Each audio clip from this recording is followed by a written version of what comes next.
Hello, and welcome to the recent advances in cancer care, new paradigms, novel agents, and what it means for the oncology nurse program. I'm Dr. Rita Nanda, and I will be moderating the meeting today. Joining me today are our faculty, and I'd like to introduce them really quickly. Kelly Fischer, who is a family nurse practitioner from Boston, Massachusetts. Marissa Marti-Smith, who is a nurse practitioner from Texas Oncology in Dallas, Texas. And then Ruth O'Regan, who's a professor of medicine from Rochester, New York. We have our disclosures for our faculty here. And I'd like to thank Lilly and Novartis for their support of this program. And this is an educational activity, and we will have some discussions of non-FDA approved uses of some of the agents. But please refer to the official prescribing information when you're deciding on therapies for your patients.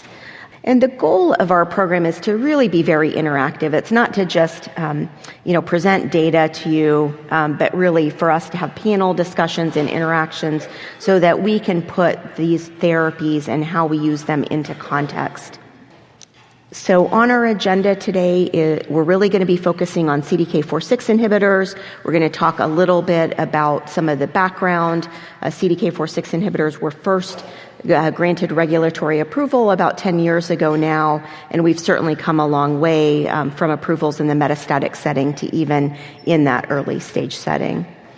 So when we think about CDK4/6 inhibitors, and prior to 2015 when palbociclib was first approved, prior to that time we really just had endocrine-based strategies and, everolimus. And so we've certainly improved outcomes for our patients with hormone receptor positive metastatic breast cancer with these agents. Before it would be endocrine therapy and then just moving on to chemotherapy. But now, with palbociclib, ribociclib, and abemaciclib, we're able to offer patients therapies that can really help delay the time from when they've developed metastatic disease to when they go on to receive chemotherapy.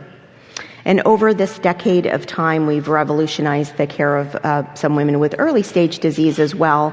Obviously, in oncology, whenever we see benefits from therapies in the metastatic setting, we always try to move those therapies up into the early stage setting to see if we incorporate these therapies early, can we cure more patients of their cancer. And so you'll be hearing a little bit about that today. So I'm going to kick us off just talking about risk assessment for patients with hormone receptor positive early stage breast cancer and the rationale for incorporating some of these agents into these high risk situations. So when we think about our patients that we see in our clinic and who are those patients who could potentially benefit from CDK4/6 inhibitors in the early stage setting, we look at clinical features, clinical pathologic features, things like the size of the cancer, is there nodal involvement or not, hormone receptor expression levels, how proliferative are these cancers, are they high grade with a high Ki67, is there lymphovascular invasion within that tumor. Those are all features that can correlate with a risk of recurrence. But we know that those aren't perfect. And so in the last decade or so, we've moved to genomic testing to help us figure out what is a person's genomic risk of recurrence. So we've got the clinical features, but we've also got that genomic risk. So I think you all very frequently in your practice use Oncotype DX or MammaPrint assays to try to understand, is there a role for chemotherapy in these patients? Is there a risk there? And is there a risk of early recurrence? Breast Cancer Index is a test that helps us figure out what is that risk of late recurrence, and do we want to continue extending endocrine therapy out beyond that 5-year mark? And that's really where we're using that test. Things like age, menopausal status, response to neoadjuvant chemotherapy, if it's administered, can obviously help us identify who are those patients at higher risk. If there's a suboptimal response to neoadjuvant therapy in these high-risk patients, then we know that the likelihood of recurrence is higher. And also, we really do need to think about adherence in our patients. 5 to 10 years is a long time to ask patients, and even in the trials that led to the approval of some of these aromatase inhibitors for patients with early stage disease, up to 30 to 40% of patients didn't complete their 5 years of endocrine therapy. And these are motivated patients who participated in trials, so it's really important to focus on adherence because we do know that these therapies are life-saving. We also know that younger women, young Black women, are at higher risk for non-adherence, and so just focusing in on these patient groups. We've also studied long-term outcomes by treatment. We have some 20-year data from the early breast cancer trialist group. For those patients who have small node-negative cancers at 20 years, still, an appreciable amount of these patients do go on to recur, about 1 in 8. It's higher, about 40% of patients who have node-positive disease or bigger tumors will ultimately go on to recur. And we know with hormone receptor-positive disease, that risk of recurrence really persists beyond that 5-year mark. I think we all see those patients who come into our clinic and say, I'm at my 5-year mark, my cancer hasn't come back, I'm cured. But with hormone receptor-positive disease, we really do need to be vigilant and think about long-term for these patients as they're in survivorship mode as well. Oncotype DX has really helped us better characterize risk of recurrence above and beyond things like size of the tumor and if the nodes are involved or not. For oncotype low-risk disease, we know that these patients do very well with endocrine therapy alone. With intermediate risk disease, really not much of a benefit to adding chemotherapy in those patients who are postmenopausal. But in patients who have a high risk of recurrence, so recurrence score of 26 or higher, we know that we can dramatically reduce their risk of recurrence and bring it down to what we see in the low-risk group by giving chemotherapy. And so that test has been really useful in helping us refine our chemotherapy decision-making in early-stage breast cancer.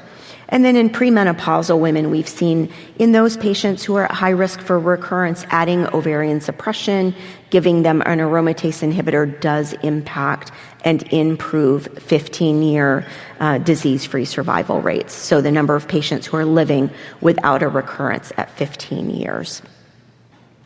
When we think about CDK4/6 inhibitors and how they work, I'd like to use a very simple analogy of, starting a car and driving. So when we think of estrogen is like turning on the ignition of a car, right? And we know that cyclin D, which can be upregulated by estrogen receptor, helps to kind of kickstart that engine. CDK4/6, cyclin-dependent kinase 4 and 6, actually release the brakes and allow the car to move. And that is kind of analogous to the cycling of the cell. So CDK4/6 inhibitors actually block that release of the brake so that even though the engine's revved up, the car's not going anywhere. So these cells aren't able to divide because of that cyclin-dependent 4/6 inhibition. And so that's just a very simple way to think about how endocrine therapy interacts with CDK4/6 inhibitors and how the two together can be synergistic. So estrogen receptors kind of the fuel that helps the car get going, and cyclin-dependent kinase and 4/6 inhibitors kind of shut down that engine, and so really helps, to attack two different places along the cycle. We have 2 CDK4/6 inhibitors that are approved for early-stage breast cancer, abemaciclib and ribociclib. I think we're going to hear a little bit about the dosing in a bit and the side effects in some of these other talks today. But abemaciclib is given every day, twice a day for 2 years. Ribociclib is given 3 weeks on, 1 week off, once a day for 3 years, and both are approved. Abemaciclib for node-positive high-risk disease, and ribociclib even for high-risk node-negative disease. With abemaciclib, we have already seen a survival advantage. These data are mature, so we've seen that we're able to cure more women and help them live longer with this therapy. With ribociclib, we've definitely seen a lower risk of recurrence, but we're still waiting for the data to mature on the survival advantage, although we are seeing kind of a trend to that in the early setting. So I'd like to move on to talk a little bit about a case This is a 35-year-old premenopausal woman. She comes to attention because she feels a lump in her breast. She hadn't started screening yet. She gets in to see her doctors, found to have a node-positive, hormone receptor-positive, HER2-negative breast cancer with lymph node involvement. She has a MammaPrint test done to figure out does she need chemotherapy or not, and she's found to have MammaPrint high-risk disease. She has genetic testing, no strong family history, and her genetic testing is negative. She goes on to receive neoadjuvant chemotherapy with paclitaxel followed by AC, goes on to have surgery, and is found to have residual disease. So residual cancer burden too. So some cancer remaining in the breast and in her axilla as well. Goes on to receive adjuvant therapy and is coming to your clinic now to talk about what are the next steps. So from really just to generate a discussion here, what would we recommend for her? Would we recommend tamoxifen? She's premenopausal. Tamoxifen plus ovarian suppression based on the soft text trial. An aromatase inhibitor and ovarian suppression, again, based on the text clinical trial, or an aromatase inhibitor plus ovarian suppression plus a CDK4/6 inhibitor. I don't know, Dr. O'Regan, if she's in your clinic, what are you thinking about for this patient? Yeah, so I think this illustrates, obviously, it's a very difficult case where there are young women with ER-positive breast cancers that have a lot of residual disease after chemotherapy. We really need a better treatment for those patients. So I would pick option 4.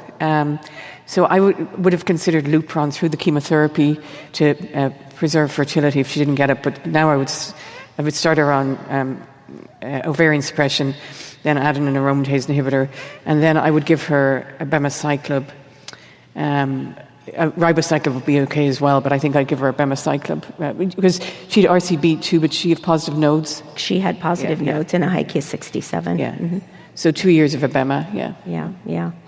And for both of you, monitoring her, as she's starting this therapy, thoughts about that? Yeah, so as far as with, the aromatase inhibitors and the ovarian suppression, we have to think about, they can cause menopausal symptoms. So hot flashes, vaginal dryness, insomnia, dyspareunia. And then when you throw in a CDK4/6 inhibitor on top of that, such as abemaciclib, we're talking about, diarrhea, low blood counts, fatigue, nausea. So it's challenging for these, especially younger women, when we're kind of forcing them into menopause, and then we're also saying, hey, we're going to throw on a CDK4/6 inhibitor on top of it, and you're going to have diarrhea for a couple of years. So certainly we'll talk a little bit later in this presentation about management of side effects. Thanks. Marissa, in your practice, do you start patients on all of these therapies all at once, or do you kind of layer them in over time? Because I think Kelly brought up a really good point there about, they're going to start having these menopausal symptoms, and do we want to throw everything on at once, or do we layer it in? Just curious. Yeah, we usually layer them in because even, when patients get through chemo, they're like, okay, what's next? Oh, I don't remember talking about this. They're just overwhelmed because we discuss the full plan at the beginning, and then it's like, oh, you get through chemo, and then it's like, well, what's next? So we do sometimes do the ovarian suppression during chemotherapy, and then we add in the AI maybe, as they finish up, of course, like have surgery, start radiation, and then we'll say, hey, we'll regroup after radiation, let's start your CDK. But it's still, even with us kind of layering it, I think people still get very overwhelmed, and the AI side effects are really probably the toughest thing to manage. Yeah. So just getting them kind of more comfortable on that therapy is kind of the first battle, I feel like. Although I do, because she just got chemo, at least she's probably has ovarian suppression already, so that makes at least you can kind of say, I saw somebody yesterday, you can kind of say, well, it's probably not going to be any worse, right? Yeah. The Lupron, so. Yeah, that's true. Yeah. No, I agree. I have a tendency to layer it in because sometimes you have to switch your endocrine therapy and then you have to switch the CDK4/6 inhibitor potentially, So, I think too. That certainly is a great strategy.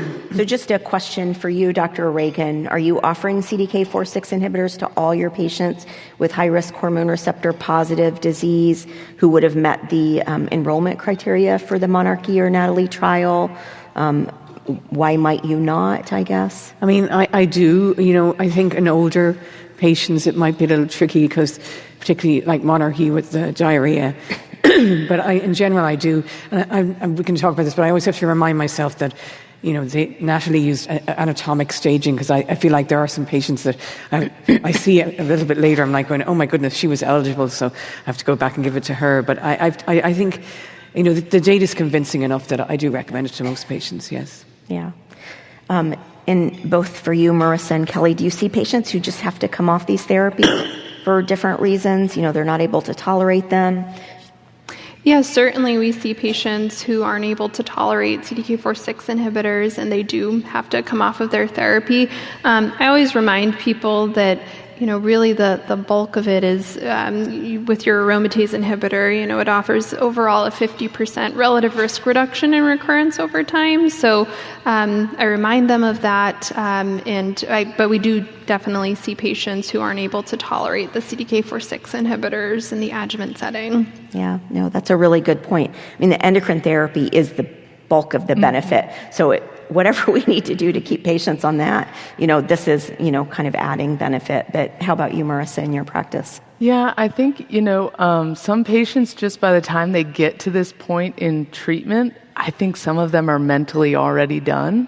And that's the struggle, is really trying to encourage them and say, hey, this is going to give you long-term benefits. We got to keep pushing, so that you can get that because you're young, if they're in their 30s or however old. But definitely it's a challenge. And so it's a lot of just encouragement and trying to get them through with, the best tolerated side effects that we can. But the AI therapy, Kelly's right. It's just trying to keep them centered on like what is the biggest focus of all of this. So it is tough though. Yeah. It's tough. I think you have to set the stage very early on, but they can't remember everything, right? Who could? Yeah. So. Yeah. No. I mean, I think we do this every day, and we get very cavalier about it. But for patients, it really is the adherence to endocrine therapy is not as good as we need it to be. And it's interesting to think about maybe some newer agents like giredestrant that may be coming down the line. We'll see maybe perhaps a little bit more tolerable. So with that, I will pass it over to Dr. Reagan. Thank you. So we're going to do a deeper dive on the adjuvant studies now. The case that we can talk about at the end, this is a little bit different from Dr. Nanda's case. It's a 58-year-old postmenopausal lady who had grade 3 IDC, ER positive, PR positive, HER2 negative, Ki67, 25%, with a clinically involved lymph node. So she again received neoadjuvant chemotherapy, and as we were just talking about, she has residual disease at surgery with 2 positive nodes and completes radiation and aromatase inhibitors planned. So I think we can talk about this at the end. Rita kind of talked about this a little bit, but just to show here, this is the recurrence rates for early hormone receptor positive breast cancer. So what we're looking at here is recurrence by stage, and you can see that the highest rate of recurrence is within the first 5 years, very high for patients with stage 3 disease, as you can see shown here. If you look at it at nodal status, you can see that once you get positive lymph nodes, you can see there's a very high risk of recurrence. And looking at this, about a third of patients with node-positive, hormone receptor-positive breast cancer will experience disease recurrence or death within 5 years of diagnosis, which is quite astounding, and which is why the endocrine therapy and the other therapy is so important. And here we're looking at if you have stage 2, 3 disease that's node-positive and high risk, which of course would be high-grade features, high genomic risk, you can see that the risk of recurrence is very similar to triple-negative breast cancer. This is mortality, actually. The mortality rate for over 5 years is really the same as triple-negative breast cancer, as you can see shown here. So this was a fairly recent meta-analysis that looked at the 4 trials we have looking at CDK4/6 inhibitors in the early stage setting. So as we'll talk about, we know Monarch E and Natalie were both positive trials. There was 2 trials with palbociclib, the PALLAS trial, which kind of took in-between risk patients and randomized them between endocrine therapy alone or with palbociclib, and then Penelope B, in which patients all had residual disease after preoperative chemotherapy. And you can see in the meta-analysis here, neither of those trials were positive, But if you look at it all, taken all together for invasive disease-free survival, you can see that there is an overall benefit for adjuvant CDK4/6 inhibitors. So this is invasive, and this is distant disease-free survival, the same kind of data. So looking at them in more detail, so Monarch E, the eligibility essentially was, there was 2 cohorts, and really I would like to just focus on cohort 1, because this was by far the bulk of the patients, more than 90% of patients. So to be eligible, you had to either have N2 disease, so more than 4 positive lymph nodes. If patients had N1 disease, they had to have either high-grade disease or a cancer more than 5 centimeters. There was a small number that were kind of biologically high risk. So they were patients with N1 disease with a Chi-67 of greater than or equal to 20%. And the patients got randomized, very large trial, as you can see, to endocrine therapy or abemaciclib. So just the take-home eligibility is that all patients in Monarch E had node-positive, hormone receptor-positive disease, and the abemaciclib, as Rita mentioned, is given continuously, as we always do with this drug, twice daily for 2 years. And this is the most recent follow-up from this. So if you look at across the different endpoints here, invasive disease-free survival was improved by 6%, distant relapse-free survival improved by 5%, and as Rita mentioned, the overall survival is now also significantly better. And they also showed data of patients living with metastatic breast cancer, showing that it was less than the patients who got abemaciclib. So this is the invasive disease-free survival shown here. And just to show that, the curves over time have widened, so that there's more benefit for abemaciclib. And you can see here now we're seeing this benefit in survival. So nationally, the eligibility was a little bit different. So firstly, most importantly, they used anatomic stage. Now, for people that use EPIC or the staging systems, that is not the most current staging. So you really have to go back to the TNM classification to get anatomic stage. So they had patients that were lower risk in terms of stage. So anatomic stage 2. They had node-negative disease as long as they were high risk in other areas. So that was defined as a high Chi-67 or a high genomic risk score, using any of the risks that we talked about already, or grade 3, or they had N1 disease. They also recruited anatomic stage 2B and then anatomic stage 3. And patients got randomized to endocrine therapy alone or with ribociclib, which is given at 400 milligrams a day, which is lower than the metastatic dose, 3 weeks on, 1 week off, so the same way we've always given it. So I think the key things here are patients in this study either had node-positive disease or high-risk node-negative disease.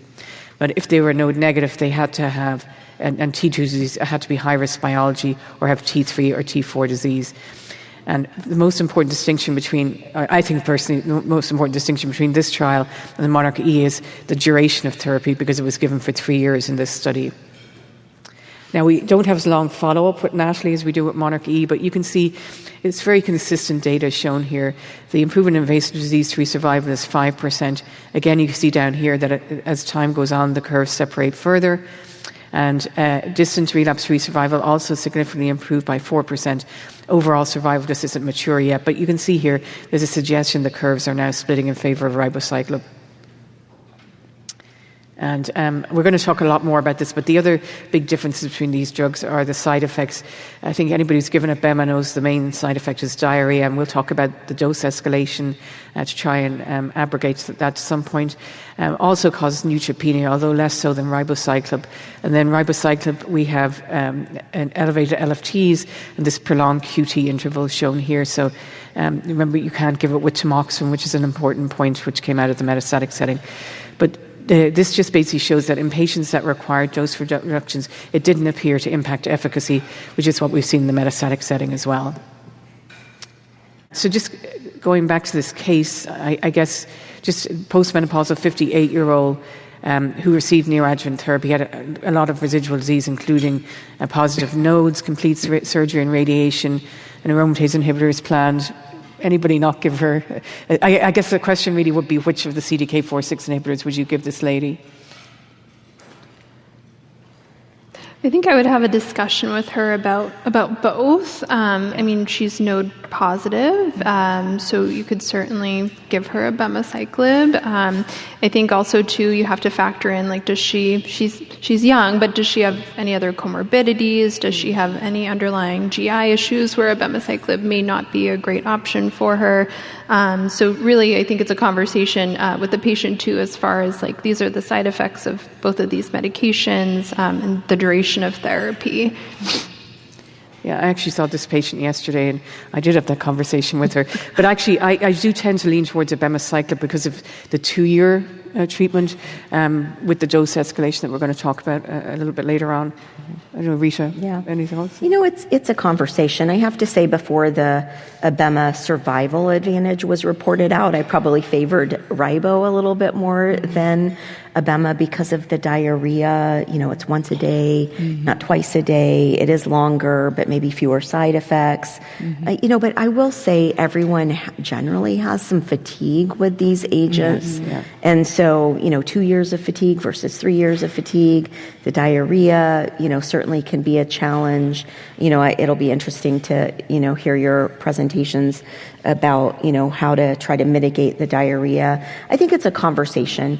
I definitely have seen some LFT elevations with ribo, which have, you know, in QT prolongation. So, you know, I think the question or the point that Kelly made about, you know, having to think about the comorbidities and what the other issues or challenges may be for patients, I think really do factor into that conversation.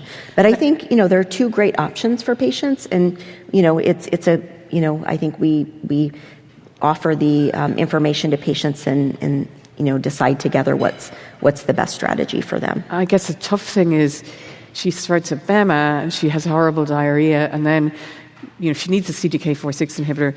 You switch her to ribo, and then, you know, you have to give, I guess you have to give 3 years, right? So, because that's what the study did. Well, I mean, when I've switched, I mean, usually you figure it out pretty quickly. You know, it's not usually like a year into it that you're figuring it out. But, you know, I generally just count the whole time, you know. Oh, definitely. Yeah. So I don't necessarily add on 3 years. I would count whatever time somebody got with abema from that. But I made it very clear yesterday that, you know, one was 2 years, one was 3 years. So if we have to switch, hopefully she'll remember that. Although I doubt it. I wouldn't. Yeah. No, great. So just a question, you know, I think we've already talked a little bit about some of this. How are we selecting between the two? Let me just ask you this, Dr. Reagan, kind of going back to the case that I had talked about, you know, a young woman, she's 35, maybe still wants to have kids down the road. Like, what is the conversation that you have with your young women that you know you're going to want to give all these therapies to, you know, about fertility and fertility preservation? You know, what are the I guess, the points and what do you generally do for your premenopausal women? Yeah, I mean, I think we already talked about giving Lupron through the chemotherapy because that's been shown to maintain fertility. You know, I think we've plenty of data now saying it's safe to get pregnant after you've had a diagnosis of breast cancer. Obviously, the PROMISE trial showed us that. I usually talk to them and encourage them to take 2 years of treatment, which actually would work out okay because then if they were on abema, they would be finished. And then stop at that time point and then restart afterwards. And I'm very comfortable doing that. And I think, because I still see patients sometimes that have been told you can never get pregnant. And I'm like, well, there's plenty of data saying yes, you can. So, yeah. No, I also generally will refer to reproductive endocrinology for consideration of egg retrieval, just, you know, because again, you know, if somebody's on that cusp and you don't know what their fertility is going to be, maybe after they get chemo or, you know, all of this, to consider that. I don't know if you routinely do that for your patients. I do. I think it's very tricky if they've got, you know, triple negative or HER2 positive breast cancers where you really want to get the treatment started. But, I always offer it to them, but sometimes it's just not practical, right? But if you can do it, you certainly can try and do it. I mean, I saw this very young patient recently. I think she's like 25, maybe. And she needed pre-op treatment. She needs pre-op treatment. She had triple negative breast cancer. And she actually came up from Miami and was planning on doing oocyte retrieval, but she ultimately elected not to do it because we put her on Lupron. She's so young, I think the likelihood that she won't be able to get pregnant is very low. Yeah. No, and sometimes it's a cost factor. Patients can't actually afford to do the egg retrieval and storage. It can be very expensive. I mean, fortunately, there are programs that help patients cover their medications through the egg retrieval. But, again, I always have that conversation with patients and offer it to them. I guess I feel even in my HER2 positive and triple negative patients, we've got a little time to wait. So I will, but some patients don't want to, right? Right. They're like, no, I want to get going. And again, I think we can safely give ovarian suppression as we're giving chemotherapy and preserve ovarian function. So certainly great to have options. So now we will move on to Kelly giving us a talk about practical considerations. Okay, so jumping right in. So we've already somewhat discussed as far as the optimal dosing and dose adjustment strategies in the adjuvant and metastatic settings for CDK4/6 inhibitors. Just a little difference is that in the metastatic setting, we also have palbociclib in addition to abema and ribo. With the adjuvant, high-risk, hormone-positive metastatic or early-stage breast cancer, we can give abema. It's 150 milligram BID dosing. We can also give 100 milligrams BID or 50 milligrams BID. I'm going to talk about this a little later, but there is like a dose escalation strategy that we can use that we have from a clinical trial.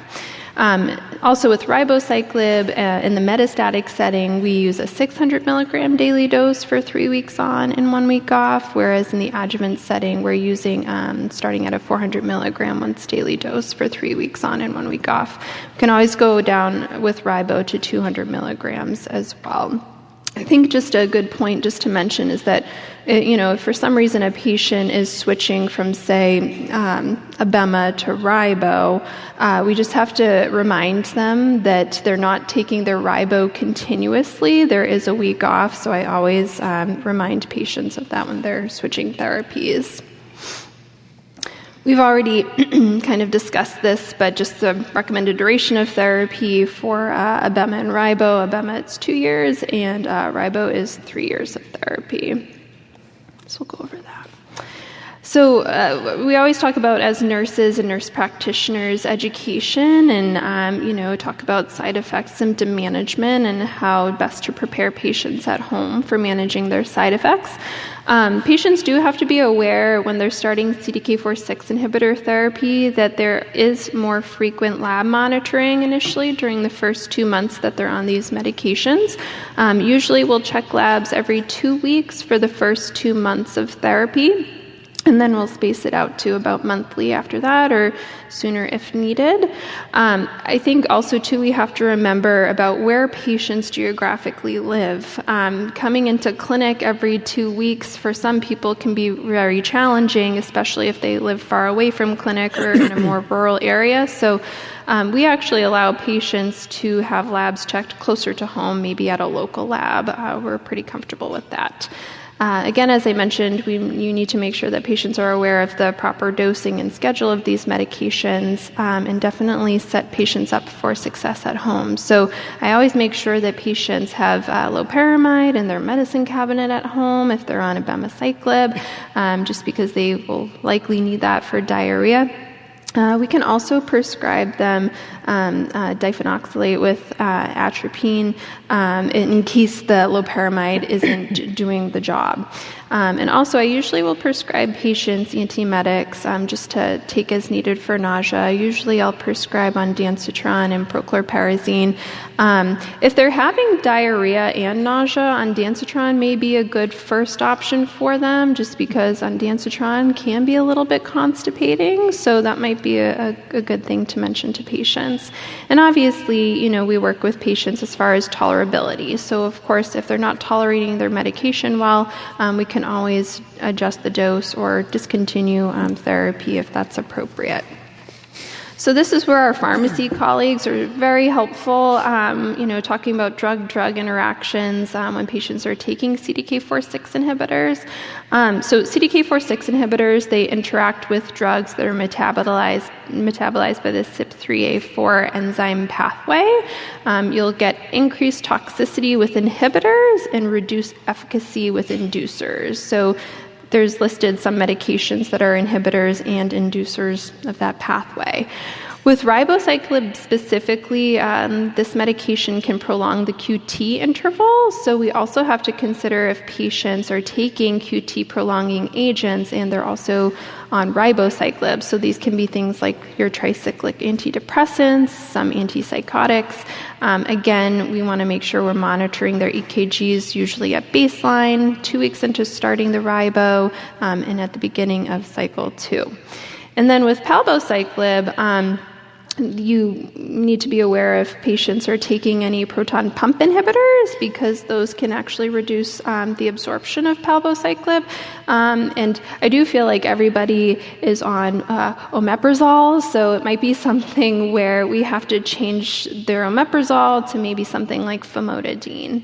And just a note about grapefruit. I think that we've heard this a million times before, but it's a strong inhibitor of CYP3A4, so we tend to stay away from grapefruit. Although I don't have a lot of patients who are grapefruit lovers, which is good. So here's a good case. So this is a 53-year-old female who has hormone-positive, HER2-negative, invasive lobular breast cancer, and just looking at adjuvant CDK4/6 inhibitor therapy for her.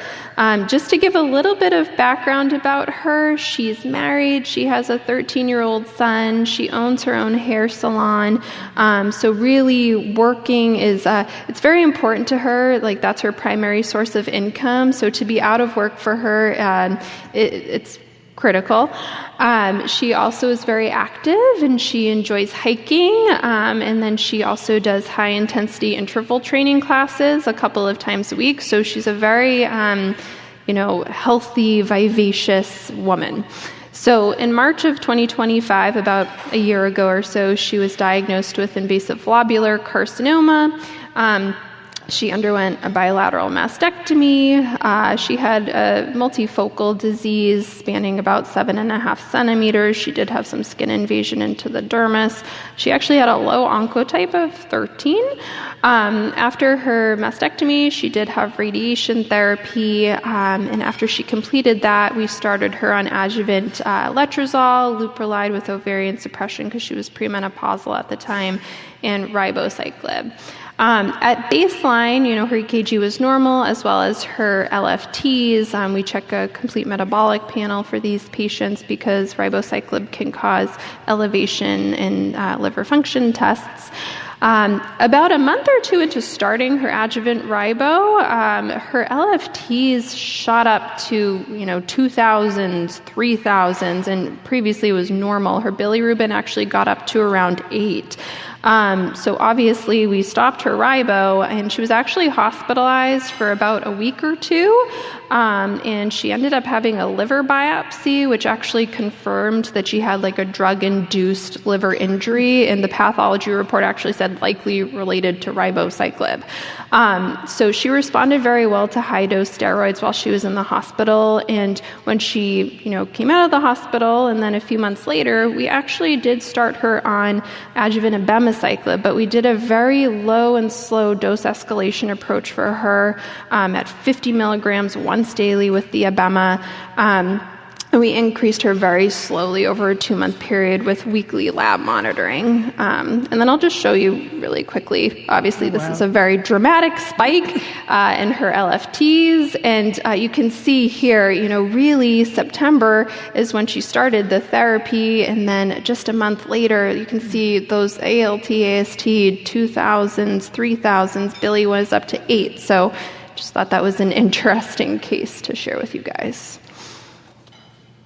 Yeah, no, thank you for that. That was really wonderful. I don't know, Ruth or Marissa, if you've seen LFT elevations in your practice? I mean, I have, but not like that. Yeah. I was just going to ask, was she taking anything else, like alcohol or Tylenol? No, I mean, she she's like very active. She works out. She's like the picture of health. So none of that. She wasn't taking any supplements because we always think about supplements. So really, it was because of the ribo. And I think it just shows how strong of a woman she is mentally and physically to be able to then go and say, okay, I'll do the abemaciclib. I thought that was actually quite remarkable. I mean, I think it's a great case because it illustrates invasive lobular, like it's just always bigger than you think it's going to be, and positive lymph nodes. It's a very, very tough cancer to treat, I think. Yeah. No, I've seen elevated LFTs, but nothing like that. Nothing. Sometimes they just persist even. I'm ending up sending these patients to hepatology for input and consult, and sometimes it can take quite some time to improve. So I definitely think that is one, key. And thank you so much, Kelly, for sharing that case, because I think that's a pretty dramatic example. One question that has come up is, the fatigue from these therapies. And I don't know, Kelly, if you or Marissa or Ruth, have any tricks or tips for patients, who are going to be on these therapies, especially in the early stage setting, when we're really talking about people who are working, wanting to get back to hiking and be active. Like, what are your thoughts and how do you handle those conversations with your patients? Because I think a lot of times our nurses and nurse practitioners are on the front lines for managing this. I think as far as with fatigue goes, the number one thing we always recommend is exercise, trying to stay as physically active as possible, getting outside, taking a walk every day. That really helps. Also, good sleep hygiene. It's easier said than done, but, shut off the screens about an hour before bed, trying to get a good 8 hours of sleep. It's easier said than done, especially for patients who are on aromatase inhibitors and ovarian suppression. They may be having night sweats, hot flashes. They might be getting up several times a night and their sleep may be disrupted. So that can, further potentiate their fatigue. So, yeah.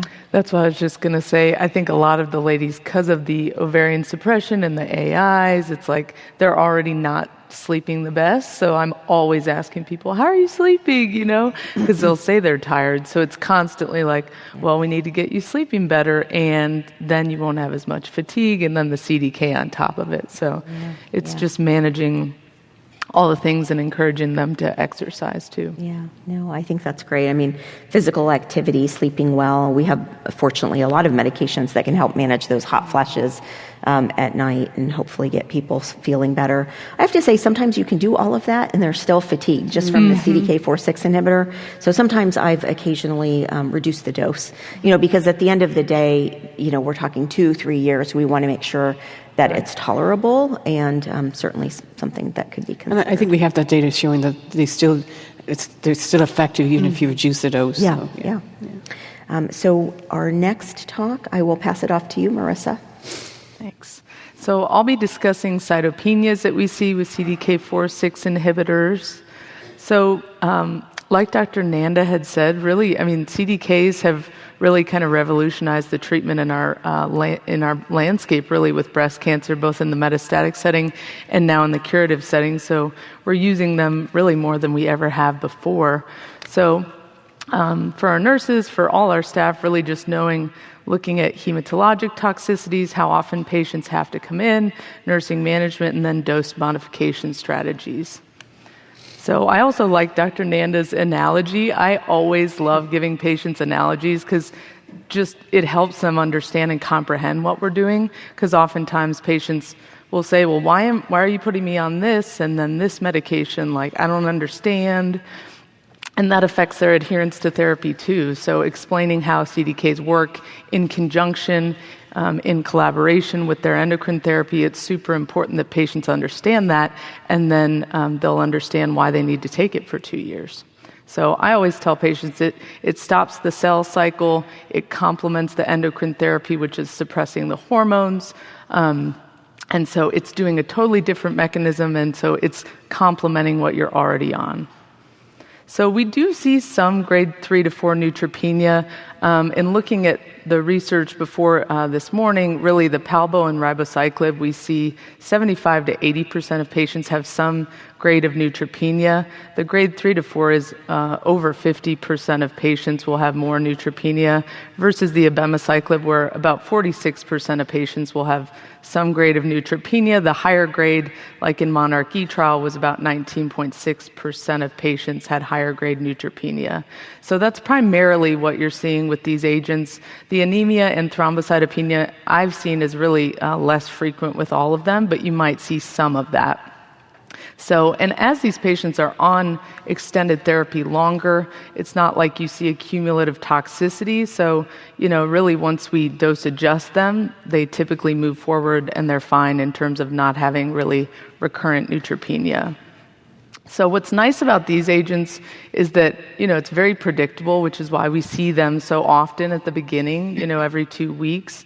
And so I tell patients also really before we even start CDKs, like, just so you know, you'll be coming in often because it is difficult for people to be off work and come in for labs. So we do try to, allow them to do labs off-site also, so they aren't coming into clinic all the time.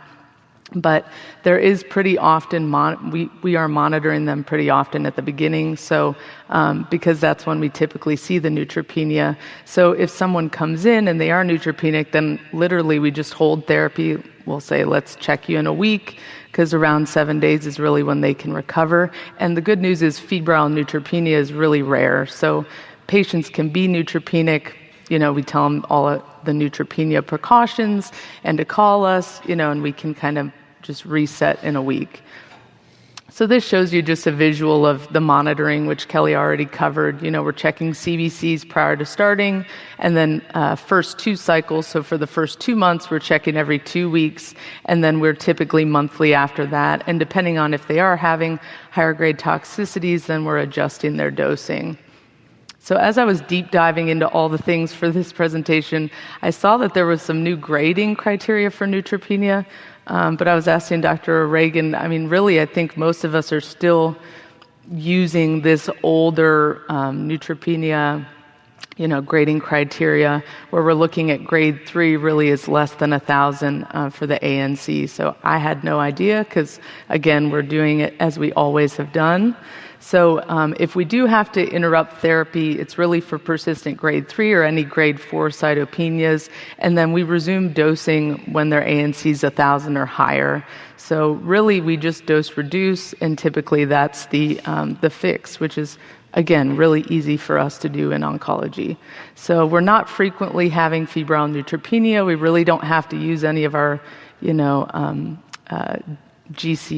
GCSFs, where we're trying to boost their white counts. And we really don't have to manage, I've never had to manage anything in terms of anemia. But of course, if they're symptomatic, we can always give patients, blood transfusions or iron if we really need to. But again, the really easiest thing and the primary thing that we do is really just dose interrupt, and we modify their dose when they restart. So it's very easy to manage. So for my case presentation, I had a 51-year-old female. So she actually came to us. She moved right after she had finished chemotherapy, surgery, radiation. She moved to Texas. And so she, I think, was already on her tamoxifen when we saw her. We switched her to leuprolide plus an AI, and then we put her on zoledronic acid IV twice a year. And we tried to get ribociclib for her. She was a T2N1. And they actually denied it, so we put her on abemaciclib, the 150 twice a day. She did have a history of depression, but she was very controlled, and actually she had done really well with her anti-hormonal therapy, and in the midst of a move, which I've moved a lot in my life, she seemed to be doing really well. So we started following her like we always do, and we were really checking. We also see them a lot, not just for the lab checks with the abemaciclib, but diarrhea follow-up, which, is super important to make sure we're bringing patients in and really asking them all the things to make sure their diarrhea is controlled. And at her 2-week check, she did have a low total white count, but her ANC was at 400. So we did kind of put her on some antibiotics just for the week, before she came back in, told her all the neutropenic precautions, and when she came back, her ANC was over 1. So we just dose reduced her to 100 milligrams PO BID, and she's been smooth cruising ever since. So she's done really well. Yeah, that's great. I think it's really important to recognize that the neutropenia we see with CDK4/6 inhibitors is very different from the neutropenia we see with chemotherapy. It is not appropriate to give these patients growth factor, and we generally don't see neutropenic fever, so I don't even start patients on antibiotics. You hold it, and within a couple of days it pops back up, and that's really all you need to do. And then dose reduction is reasonable as well. But, just wanted to kind of briefly mention that. So as you're seeing patients on these CDK4/6 inhibitors, and they're coming in with these really low ANCs, and we get very worried about that with chemotherapy, right? But with these CDK4/6 inhibitors, these counts just really pop up, just like your patient. So I think that's a perfect illustration of the appropriate way we want to manage these patients. So in the interest of time and trying to keep us on track, I'm going to keep going here, talking a little bit about what do we do sort of after that frontline setting with CDK4/6 inhibitors. So as I'd mentioned, CDK4/6 inhibitors have revolutionized the care of patients with metastatic breast cancer. We've had these drugs approved for over 10 years now. And so we've got 3 drugs that are approved in the metastatic setting. In early stage, we've got ribo and abema, but in the metastatic setting, we also have palbociclib. And we've had 3 frontline trials looking at letrozole with or without one of these CDK4/6 inhibitors.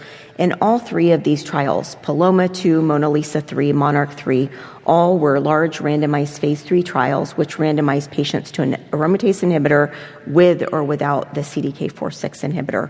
All 3 of these trials showed that by adding a CDK4/6 inhibitor to letrozole, we could keep that cancer under control for about 50% of longer time. So, for patients who had the combination, their disease remained under control for 10 to 12 months longer with the addition of a CDK4/6 inhibitor. So that's really great news. They are generally very well tolerated agents, as you've heard. And the ribociclib, actually, in the MONALEESA-2 trial in postmenopausal women, and then in MONALEESA-3, which was a trial specifically done in premenopausal women, also was associated with a survival advantage. So adding ribociclib to an aromatase inhibitor helped to keep that cancer under control and actually helped women live longer with their disease. And so 3 different options here. What do we do after patients progress on a CDK4/6 inhibitor? And a lot of these patients are on this therapy for a couple years, which is great, but unfortunately eventually do go on to progress. And we've got a number of different treatment strategies, right?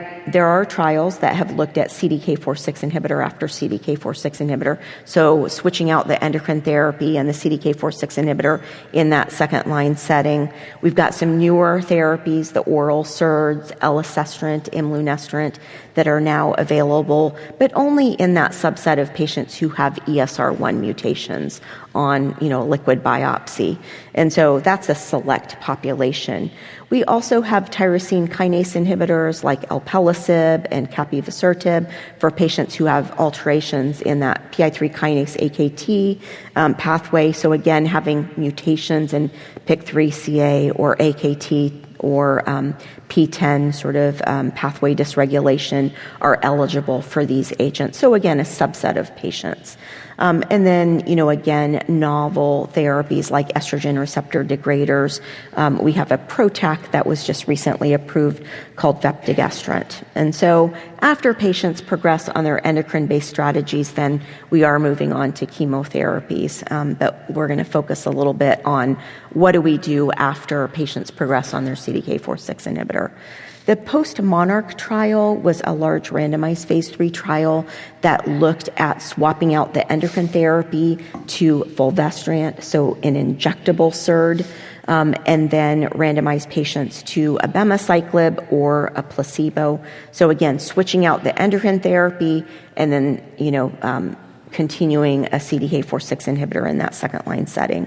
And this trial showed us that there was a modest but significant improvement in progression-free survival, so the amount of time the cancer remained under control by just doing that simple maneuver. It didn't buy patients a lot of time, but for patients, that is certainly a strategy that we do think about for our patients in that second-line setting.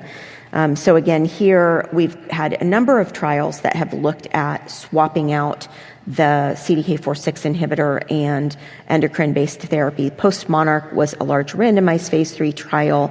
Maintain was a randomized phase 2 trial that looked at ribociclib as opposed to abemaciclib in Post-Monarch. And that was also a positive trial. But again, it was a randomized phase 2 trial, so a modest improvement in progression-free survival. And then PACE and Palmyra were trials that looked at palbociclib in that sort of second-line setting, and those were negative trials. So generally, if this is a strategy you're going to consider doing, we're really thinking about abemaciclib or ribociclib potentially in that setting.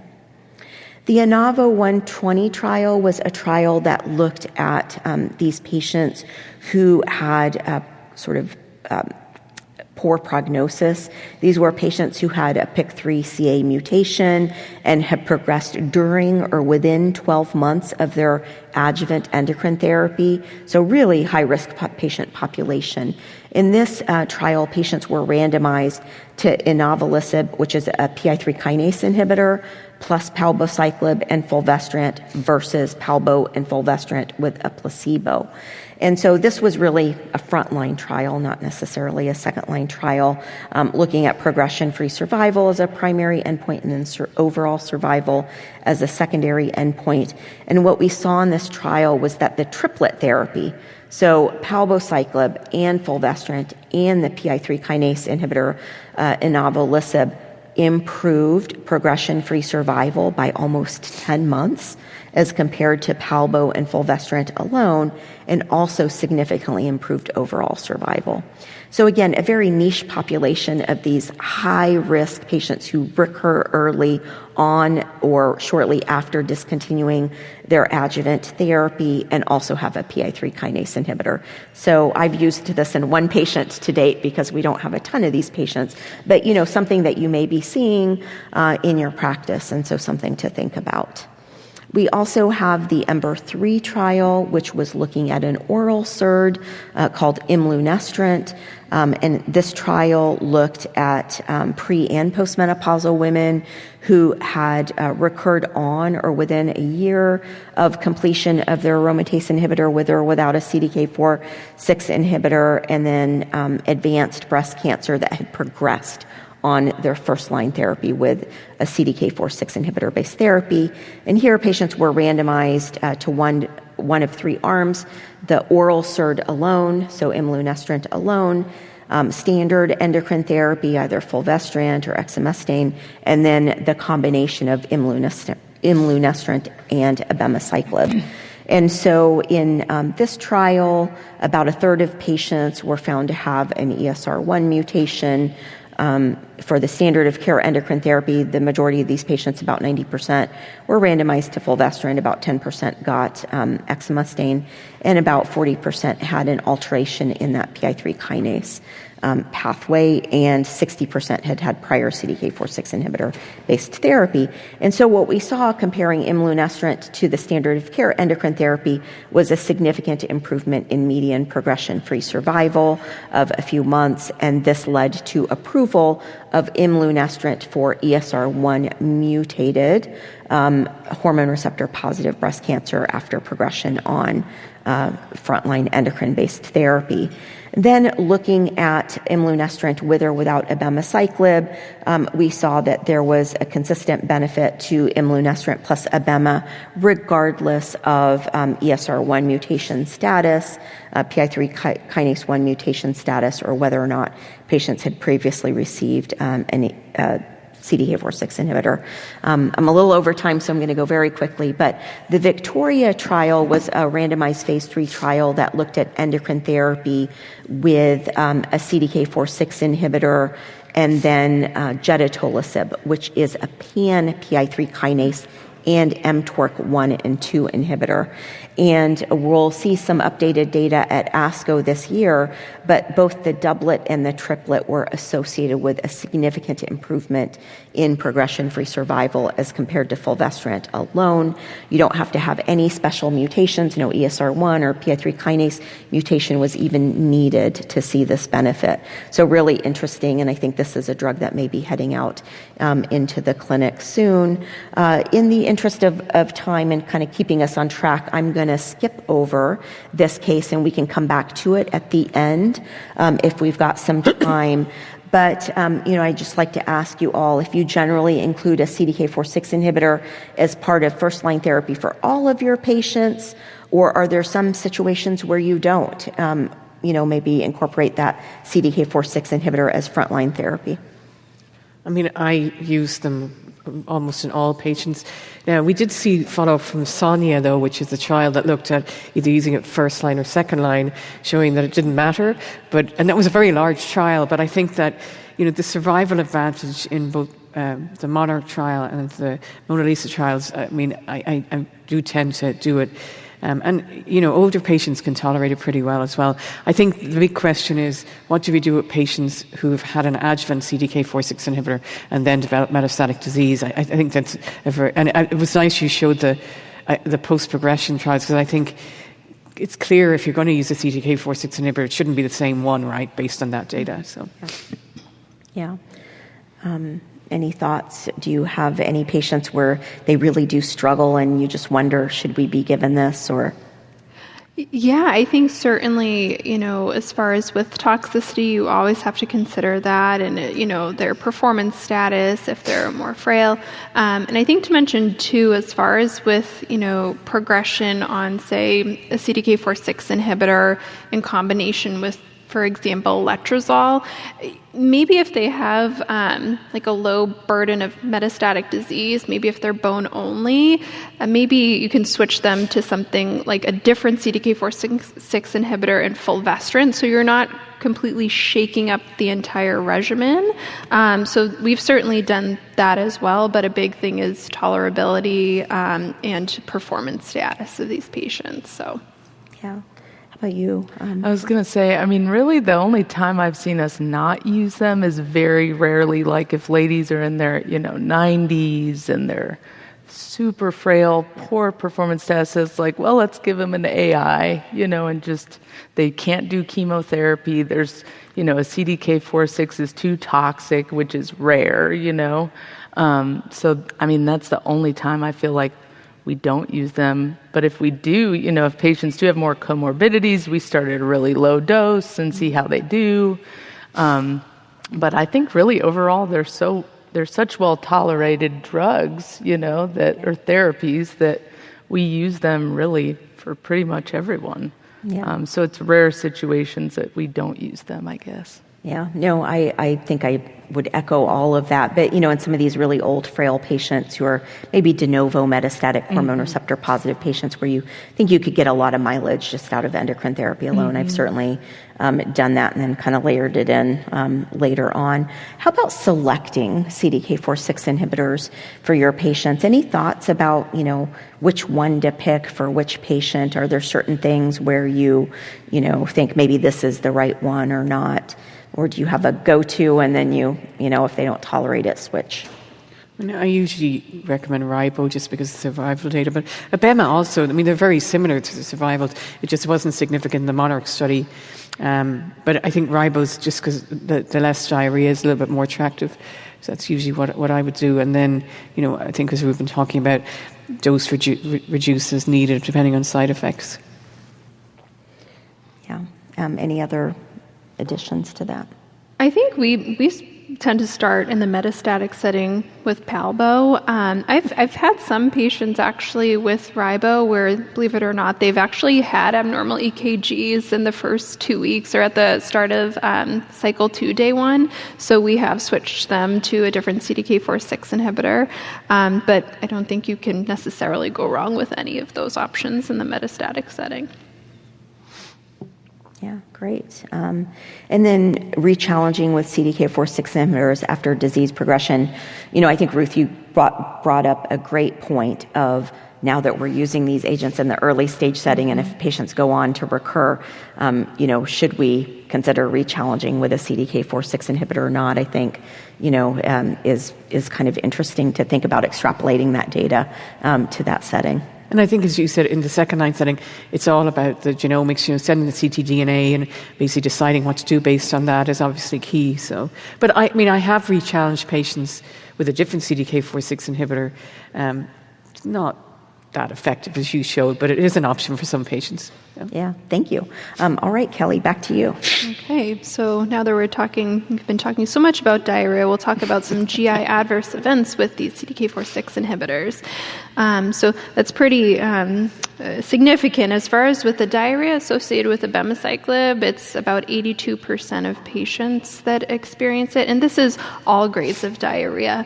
In Monarch E, about 26% of patients had discontinued abema early for reasons other than recurrence, and about 44% of patients did require a dose reduction. So I will talk in a couple slides about how we can maybe dose escalate with these patients on abema. So some strategies that we use in clinic to manage these treatment-related GI adverse events for patients who are taking CDK4/6 inhibitors. Like I've said before, we want to make sure that everyone has loperamide at home, that they can start taking it at the first sign of diarrhea. Some people say to start loperamide prophylactically when they're starting abema. I think it depends on the person. I've definitely had patients actually that have a history of IBS leaning more towards diarrhea. So I certainly have told patients in that setting to maybe start prophylactic loperamide.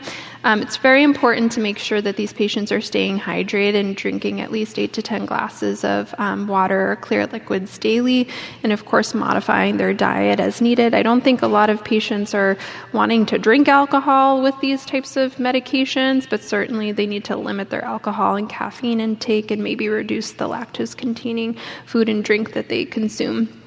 With antiemetics, like I've said before, we definitely prescribe these patients on dansitron and prochlorperazine, and I usually tell them at the first sign of nausea to take these. To be honest with you, I feel like I don't have a lot of patients who need to take the antiemetics. I think that the nausea is fairly mild with CDK4/6 inhibitors, and it's more the diarrhea is a bigger issue. So this is a study, it's called the TRADE study. This was a phase 2 trial to assess the tolerability of abemaciclib dose escalation in early stage hormone-positive breast cancer. So all patients that were on this trial, they started abemaciclib at the lowest dose of 50 milligrams twice daily for a 2-week period, and then they increased to 100 milligrams twice daily for 2 weeks, and then they got to the goal dose of 150 milligrams twice daily thereafter. And in order to get to the next dose level, they couldn't be experiencing grade 3 or 4 or persistent grade 2 toxicity. So the use of dose escalation at abema allowed about 71% of patients enrolled on the study to reach and continue the goal dose of 150 milligrams BID at the 12-week interval. So I do think that it's an important study because it shows us that if we can use a dose escalation approach, we can probably reduce the incidence and severity of toxicity. Specifically, we're talking about diarrhea. As I've mentioned before, with nutritional counseling, it's critical with patients who are taking CDK4/6 inhibitors. Again, avoid grapefruit. We all know about the BRAT diet, so patients who are experiencing diarrhea, you want to make sure that they avoid fatty foods, greasy foods, spicy foods. Stick with, good old bananas, rice, applesauce, and toast. Having smaller, more frequent meals throughout the day or snacks can be good, especially if somebody is experiencing nausea. And increasing fluid intake, of course, is critical. So this is an example of a patient that we actually had in clinic on the TRADE trial. So she's a 51-year-old premenopausal female who had a T1C N2A invasive lobular carcinoma. Just to give a little bit of background about her, so she also is a mom. We have a lot of moms in our clinic of a teenage son.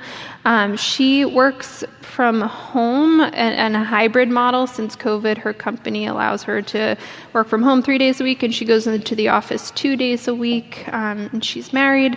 So in 2023, she was diagnosed with breast cancer. She underwent a lumpectomy, and she had an axillary node dissection. She received adjuvant ACT and then was started on muparilide and letrozole. So we did incorporate adjuvant abemaciclib into her regimen, like I said, on the TRADE trial, and we monitored frequently during those first couple of months while she was on the study. She actually did very well on the study. She did have very mild diarrhea, but again, she was able to manage this at home with loperamide. So she did very well. She didn't have any nausea or any other notable side effects when she was on her abemaciclib. And of course, we also started her on adjuvant zoledronic acid. I think I did want to make a point too, just about, with COVID, a lot of patients that we're seeing are luckily able to work remotely from home or have a more hybrid model. I think it's really important to talk about abemaciclib and diarrhea in the workplace. So luckily, she was able to work from home, and I think that makes a huge difference. When you're in the comfort of your own home, I think that patients tend to be more adherent to their therapy, even if they are having diarrhea. I've actually had patients that have requested some work letter accommodations if they physically have to go into the office and they're on adjuvant abema for 2 years. And I think sometimes, I'm sure that we've all experienced this, but it can be a little tricky because you're like, well, you're going to be on this therapy for 2 years. I don't know if I can provide you a work accommodation letter for 2 years, but we do it. So I think it's an interesting thing just to think about how COVID has shifted work life for patients like this. Yeah, thank you. That was great. Thank you so much. And I do think that's important. And certainly for patients who do have that opportunity to work from home, I think certainly can make it a little bit easier. I have had patients who've been out and about and have had to really urgently go, and that can be very stressful and really negatively impacts quality of life for patients. Sometimes they're just scared to go out. And so I think that's really important. So Ruth, back to you. Yes, thank you. So I put the case at the beginning, but maybe we can talk about it at the end. So this is a 65-year-old female who comes in with a 6-week history of abdominal pain with nausea. Also notes some back pain. And her exam shows a right breast mass, palpable liver, palpable axillary lymph nodes. And unfortunately, her systemic imaging shows extensive metastatic disease to liver and bones and confirms the right breast mass and axillary nodes. She undergoes a liver biopsy because you always want to try and biopsy a potential metastatic site, which shows ER-positive breast cancer, HER2 negative. Her LFTs are mildly elevated, but her bilirubin's normal. So I think before we had the CDK4/6 inhibitors, we'd be going, oh, you have to start chemotherapy for a patient like this. But we now have quite a bit of data saying that you actually can use a CDK4/6 inhibitor. So the Right Choice trial is a randomized phase 2 trial for patients with untreated metastatic hormone receptor positive breast cancer who have aggressive disease. So that was defined as symptomatic visceral metastasis, rapid disease progression, or very symptomatic non-visceral disease. And they basically got randomized between double agent chemotherapy, so you can see the regimens listed there, or to ribociclib with an aromatase inhibitor and gazelrin. So I should have said these are all pre- and perimenopausal patients. So if you look down here at progression-free survival, what was surprising here is that patients actually did better with the ribociclib and endocrine therapy compared to chemotherapy. You can see 24-month progression-free survival, which is very similar to the registration trials with the CDK4/6 inhibitors. So even though these patients had high volume metastatic disease, they actually did the same as the patients in the registration trials. Response rate also almost identical between chemotherapy and the ribociclib and endocrine therapy. I think we do like to see responses in these patients because they've got such high volume disease, so that was very encouraging. And then I think historically the main reason that we gave chemotherapy to these patients is because it worked more quickly than endocrine therapy. But this trial clearly showed that time to response was really identical, whether you got ribociclib and endocrine therapy versus chemotherapy, as you can see. And importantly, in patients that were defined as having a visceral crisis, which is where you've got disease that's really going to cause the patient to be very unwell very quickly, there was no difference in progression-free survival. And importantly, adverse events were also less, and less patients on the ribociclib endocrine therapy arm discontinued therapy compared to the chemotherapy arm. Just go through these pretty quick. There's another couple of trials that have really very similar. So PADMA, basically, again, hormone receptor positive metastatic breast cancer, untreated. The indication, what they defined here was indication for chemotherapy, because this is what we would have done before. Symptomatic visceral metastasis, aggressive disease with rapid progression, prior endocrine resistance or high disease burden. Randomized between endocrine therapy with palbociclib or chemotherapy of the physician's choice. This is looking at time to treatment failure, which is really similar to PFS, showing the patients did much better with palbociclib and endocrine therapy. You can see PFS was improved from about 8 months up to almost 19 months, as you can see, and overall survival also better in the palbociclib plus endocrine therapy arm. And then lastly, the Abigail trial shown here, again, untreated metastatic hormone receptor positive breast cancer. They had to have at least one aggressive factor, which is relapse on adjuvant endocrine therapy, visceral disease, or high-grade disease or high LDH. And here they either got single-agent paclitaxel or abemaciclib with endocrine therapy. And then in both cases, they were transitioned on to abemaciclib plus endocrine therapy. And the endpoint here was response rate, which was better with the abemaciclib and endocrine therapy, and stable disease, as you can see shown here. So again, patients were doing better. In real-world scenario, we see the same data. Excuse me. This study basically showed that patients did better again in the real-world setting when you used a CDK4/6 inhibitor versus endocrine therapy versus chemo, and in patients with visceral crisis, again, doing better with a CDK4/6 inhibitor compared to single-agent paclitaxel. So I think we can put that to rest. I think we're very comfortable using that for our patients.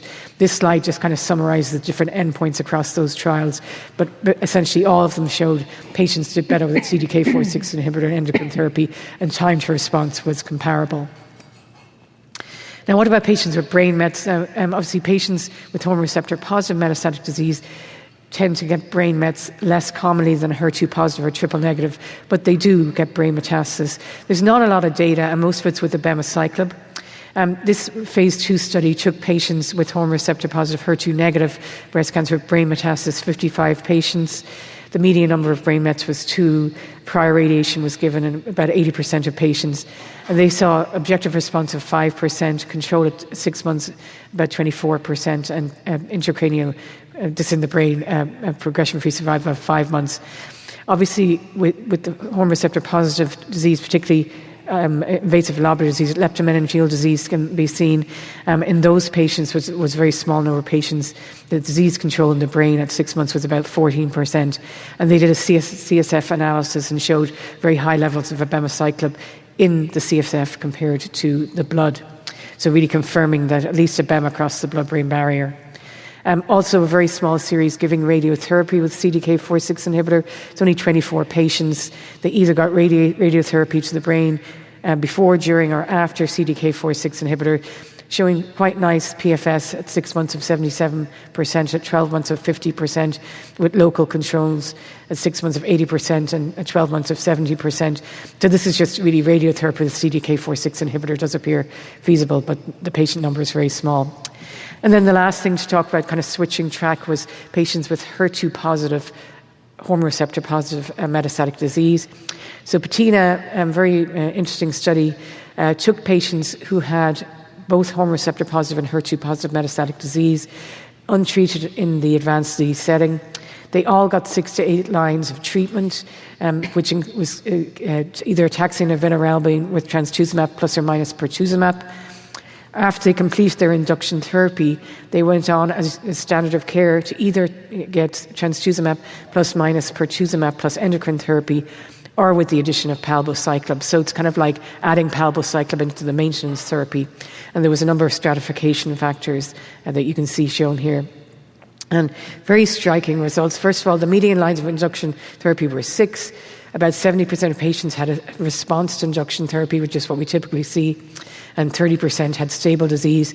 But you can see, looking at the median PFS shown here, in the patients who got palbociclib, it was 44 months compared to 29 months in the patients who did not get palbociclib, which obviously was highly statistically significant. And this is just looking at the stratification factors showing that whether patients had a response or stable disease, they did better when you added in palbociclib. So this is clearly a very nice option for our patients after they've done their induction treatment. I think that's my last slide. So, yeah. I'm going to skip the discussion questions just because we're a little behind, but I wanted to ask you, Ruth, for your patients, and I think, really dramatic data demonstrating for even these patients with bulky disease and hormone receptor positive disease, and aromatase inhibitor, fulvestrant, CDK4/6 inhibitor is just better than chemotherapy. Yeah. How long does it generally take before patients start to feel better? If they're presenting with back pain, with symptoms, how long does it take before, just in your experience? Yeah, I think, it generally takes 2 to 3 months, right? So I think, but I don't think that's very different from chemotherapy, at least what we're seeing in the studies, it isn't. Yeah. But I think generally about, I would say 2 to 3 months where they really start feeling better. But the key thing here is that can be sustained, right? Yeah. Compared to the chemotherapy where their disease control was much less and less toxic too. So, that's great. Yeah, I mean, less fatigue, less cytopenias. Yep. I mean, don't lose their hair, lots of different things. Yeah. So Marissa, back to you for our final module. So I'll be reviewing some of the more rare but potentially serious toxicities that can be associated with one or more of the CDKs. So a few of the safety concerns we'll just quickly cover. Just general lung health, which I'm sure you guys have heard about, just in general ILD with some of the agents that we use in the breast cancer setting. Liver safety, checking for blood clots, cardiac monitoring, and skin toxicities. So in managing ILD, if some of our other therapies require really intense monitoring for ILD, but with CDK4/6 inhibitors, it's actually really rare. I think I looked at some of the data. They said FDA had reviewed all the clinical trials for all 3 of the approved CDKs. They found that pneumonitis was identified in 1 to 3% of cases, and less than 1% had a fatal outcome. So this is looking for the unicorn, hidden in the woods kind of thing, where you just notice something that a patient comes in with, new cough, shortness of breath, just not ignoring those symptoms and, scanning them to see if they do have ILD, which I think I've done that maybe once ever, and she didn't have ILD. So it's just being aware that that's something that you do need to look for in the case that a patient, has had a persistent cough, it's not getting better, just looking into that. But generally, we see, asymptomatic pneumonitis where patients, we happen to scan them and we find ILD on the scan. So just being aware that that is something that's rare, that's out there. But essentially, you stop the therapy, and from what I had read, really with CDKs, when you stop the drug, in a few months it goes away. So typically, you don't even have to always rely on steroids or supportive care measures. But again, versus some of our other agents where you have to aggressively do steroids, rescan them, from what I had read with CDKs, it's really just you stop the agent, and for the most part, patients can resolve depending on the severity. For liver safety monitoring, like Kelly had talked about, really with our CBCs on these agents, we're also checking CMPs really every time that they come in. So at baseline, making sure that they have a healthy liver, that there aren't any red flags to begin with. And then when they're coming in every 2 weeks for the first 2 months, you're doing a CMP check to look for any changes in their liver enzymes. And then we're checking them monthly, for the first 6 or so months. And then after that, we typically stretch out their follow-ups where it's like every 8 to 12 weeks, just depending on how they're doing. So what we typically see, which I would say your case study is not a silent laboratory spike. That's when I have a panic attack in the room when I see the liver enzymes like that. But essentially you see, slow changes sometimes in their liver enzymes going up. But you do have to look at pre-existing issues, which we do see a lot of patients with fatty liver disease, or if they have, a history of hepatitis, or they're on any type of liver toxic medications, taking a lot of Tylenol. I have had some patients that do drink heavily while they're on these therapies, and so it is a conversation where it's you really need to cut back on the alcohol or completely abstain so that we can accurately see what's causing your liver enzymes to go up. So it's just really being hyper aware that you can see these changes with these therapies and looking at what grade, how elevated they are. My case study is not as exciting as Kelly's, but I did see a significant liver enzyme increase with one of my patients. And just knowing that if they really have severe liver injury, we have to discontinue therapy permanently. Also, just being aware with VTEs, blood clots, that we can see this in the Monarchy trial. There was 2.3% of patients with abemaciclib that ended up with a blood clot. So, nursing, I feel like we're always super hyper aware. Again, if patients call with unilateral swelling in one leg or pain, redness, or they're having chest pain, pleuritic chest pain, that we're always, again, sending them for stat ultrasound, stat CT, angio, to really look to see if they have a clot. But just being aware with the abemaciclib, there can be a slightly higher risk for these. But again, I feel like in oncology, we're constantly, checking people for clots. And so it's kind of just in our DNA that we're looking for these things. With ribociclib, like we've talked about, which I'm interested to hear some of your cases you guys have seen with ECG changes. I've never experienced any issues with my patients on ribociclib, thankfully, but at baseline, we have to check that they have safe, electrical activity with their heart, making sure their QTc interval is less than 450. So we check a baseline. And then once they're on therapy, we check them at day 14 when they come in for labs. We check an ECG, and then as they're on cycle 2, and then really just as needed. But you want to make sure that they aren't having any QTc prolongation, and that we aren't, coordinating this with other drugs that could be potentiating that. So it's just super important to be aware of that and diligently doing your ECGs. So skin toxicities, which again are less frequent with CDKs, I am not a fan of looking at rashes, so my nurses know when they bring me pictures, it's okay, what are they on? Let's start working through what this could be. But there can be very severe reactions. Again, I thankfully haven't seen any with CDKs, but there can be severe reactions with different allergic issues like the SJS or the DRESS syndrome. And so again, I haven't seen these thankfully, but they are very serious. So if patients call with really painful rashes, mouth blisters, peeling skin, any type of high fever, you really do need to assess them immediately or send them to the ER. But again, thankfully, I haven't experienced that. So my case presentation, I actually had a 53-year-old female. She was a metastatic patient of ours that had extensive bone and pleural mets and nodal disease. She did have a history of fatty liver, and she had high cholesterol, but I looked back in her chart, and I don't think we ever had her, or her primary never had her on a statin, but I think it did impact her liver health a little bit. And she was put on fulvestrant plus abemaciclib, the 150 POBID. That was her first-line therapy. And at her 6-week check, her liver enzymes were elevated some. Her AST was 197, her ALT was 323, her alk phos was up to 250, but her bili was normal. And so I asked her all the questions, are you drinking any alcohol, taking any Tylenol? She was taking oxycodone for some of her lower back pain, but really nothing too exciting, I guess, in the grand scheme of things, thinking that she had been drinking or taking a lot of Tylenol. And we actually held her for 3 weeks, and her liver enzymes didn't improve. They actually got worse. And so we sent her to hepatology, and they actually did an ultrasound. They ended up getting her biopsied. She actually ended up having to get hospitalized and was put on IV steroids and then discharged on oral steroids. And it took quite a bit of time for them to come back down. And so I think I put in her labs that had, actually kind of gotten a little worse when we had seen her back again in clinic. And so we had kept her off therapy for 4 months, which in my mind is a really long time.